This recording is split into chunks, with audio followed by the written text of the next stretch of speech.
Assalamualaikum warahmatullahi wabarakatuh. Pada kesempatan yang baik ini, kami dari kelompok 1 kelas Matematika B Universitas Pancasakti Tegal izin menyampaikan hasil diskusi kelompok kami untuk mata kuliah pembelajaran diferensiasi yang diampu oleh Bapak Ibnu Sina, ST, MPD MKom terkait tugas topik 1 demonstrasi kontekstual. Sebelumnya, perkenalkan anggota kelompok kami. Yang pertama Ahmad Alwi Aziz, kedua Ahmad Rizky Labib, ketiga Anggita Putri Yulindiaji, keempat Desi Widya, kelima Rahma Nanda Kusumawardani. Kami akan menyampaikan penjelasan 3 poin. Materi yang pertama, pengertian pembelajaran berdiferensiasi, kedua contoh keberagaman anak di kelas, dan yang ketiga yaitu teori pendukung. Pengertian pembelajaran berdiferensiasi.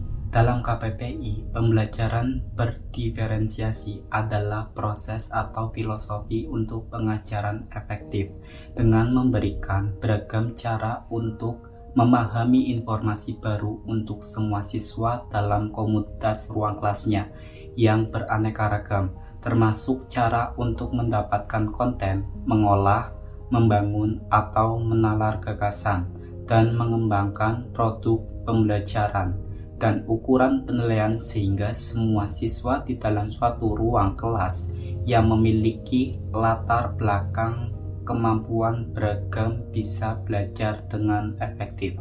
Sedangkan menurut Tomlinson tahun 2001, pembelajaran berdiferensiasi adalah usaha untuk menyesuaikan proses pembelajaran di kelas untuk memenuhi kebutuhan belajar peserta didik sebagai individu, atau bisa dikatakan juga bahwa pembelajaran berdiferensiasi adalah pembelajaran yang memberikan keleluasaan dan mampu mengakomodir kebutuhan peserta didik untuk meningkatkan potensi dirinya sesuai dengan kesiapan belajar, minat, dan profil belajar peserta didik yang berbeda-beda.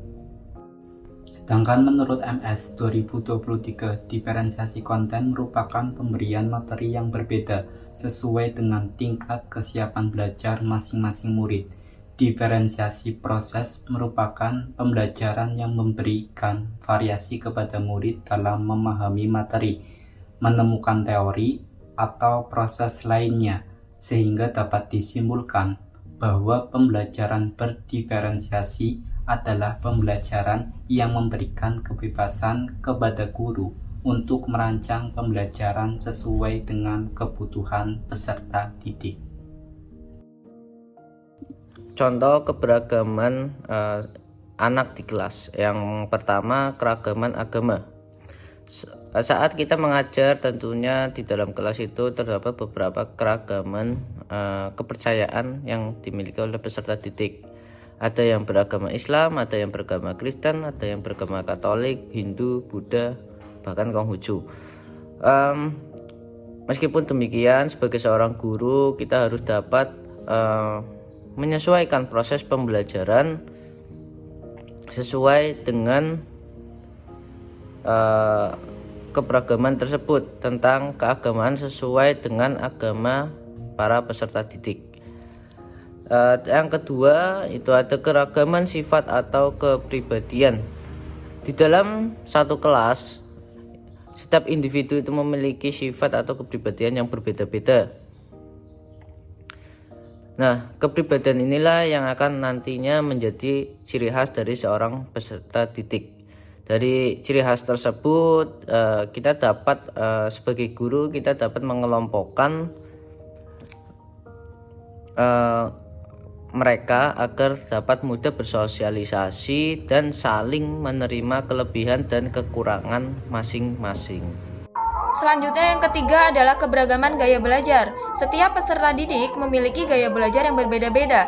Ada peserta didik yang suka belajar menggunakan visual atau melalui gambar, ada pula peserta didik yang suka belajar menggunakan audio atau melalui suara, dan ada pula peserta didik yang suka belajar menggunakan praktik secara langsung atau melibatkan aktivitas fisik. Kemudian yang keempat adalah keberagaman minat dan keterampilan. Setiap peserta didik dalam kelas pastinya memiliki minat dan keterampilan yang berbeda-beda. Ada peserta didik yang menyukai kesenian, ada pula peserta didik yang suka dengan pembelajaran yang kaitannya dengan angka, ada pula peserta didik yang suka dengan pembelajaran tentang keagamaan, dan ada pula peserta didik yang suka dengan olahraga. Dan yang terakhir adalah keberagaman tingkat kognitif. Tentunya peserta didik juga memiliki tingkat kecerdasan yang berbeda-beda di dalam suatu kelas. Ada peserta didik yang cepat dalam memahami materi, ada pula peserta didik dengan kategori sedang dalam memahami materi, dan ada pula peserta didik dengan kategori lambat dalam memahami materi. Sehingga hal ini dibutuhkan bimbingan dari guru secara khusus. Dengan adanya keberagaman anak di kelas, membuat guru harus menyiapkan strategi yang tepat dalam pembelajaran agar sesuai dengan kebutuhan peserta didik. Yang berikutnya adalah teori pendukung. Yang pertama ada teori sistem ekologi. Teori sistem ekologi merupakan pandangan sosiokultural Bronfenbrenner tentang perkembangan yang terdiri dari 5 sistem lingkungan, mulai dari pengaruh interaksi langsung pada individu hingga pengaruh kebudayaan yang berbasis luas. Kemudian yang kedua ada teori multiple intelligence. Teori multiple intelligence atau dalam bahasa Indonesia biasa disebut sebagai kecerdasan majemuk. Teori ini dicetuskan dan dikembangkan oleh Howard Gardner, seorang psikolog perkembangan dan profesor pendidikan dari Graduate School of Education, Harvard University, Amerika Serikat. Gardner mendefinisikan intelijen sebagai kemampuan untuk memecahkan persoalan dan menghasilkan produk dalam suatu setting yang bermacam-macam dan dalam situasi yang nyata. Kemudian, Gardner juga mengatakan bahwa setiap orang memiliki 8 jenis kecerdasan dalam tingkat yang berbeda-beda.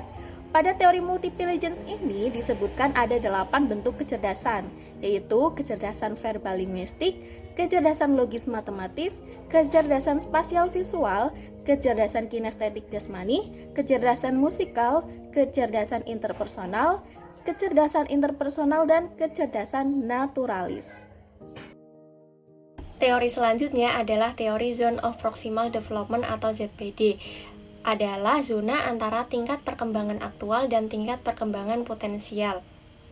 Pada teori ini terdapat 2 level untuk ukuran kemampuan dan ukuran potensi, yaitu tingkat perkembangan aktual peserta didik dan tingkat perkembangan potensial peserta didik. Tingkat perkembangan aktual peserta didik dapat dilihat ketika peserta didik bekerja untuk menyelesaikan masalah atau soal tanpa bantuan orang lain atau secara mandiri. Sedangkan tingkat perkembangan potensial peserta didik dapat dilihat dari tingkat kompetensi yang dapat dicapai oleh peserta didik ketika diberi bantuan oleh orang lain. Secara sederhana dapat dikatakan bahwa zone of proximal development terletak antara hal-hal yang dapat dilakukan oleh peserta didik dan hal-hal yang tidak dapat dilakukan oleh peserta didik tanpa bantuan orang lain. Teori yang terakhir adalah teori learning modality atau modalitas belajar. Modalitas artinya tipe atau gaya, sehingga modalitas belajar adalah tipe atau gaya belajar yang dimiliki oleh seseorang. Pada setiap peserta didik memiliki gaya atau tipe belajar yang berbeda-beda. Dalam learning modality ini dapat dikatakan sebagai VAK, visual, auditory, dan kinestetik. Modalitas belajar visual adalah gaya atau tipe belajar peserta didik ketika mereka lebih mudah menyerap atau menerima informasi dalam bentuk visual atau gambar. Sedangkan modalitas belajar auditory adalah tipe atau gaya belajar peserta didik ketika mereka lebih mudah menangkap, menerima, atau menyerap informasi dalam bentuk suara. Dan yang terakhir adalah modalitas belajar kinestetik, adalah tipe belajar peserta didik ketika mereka lebih mudah menerima informasi dalam bentuk mereka melakukannya secara langsung atau pengalaman mereka melakukan sesuatu. Demikian pemaparan hasil diskusi dari kelompok kami. Kurang lebihnya mohon maaf. Wassalamualaikum warahmatullahi wabarakatuh.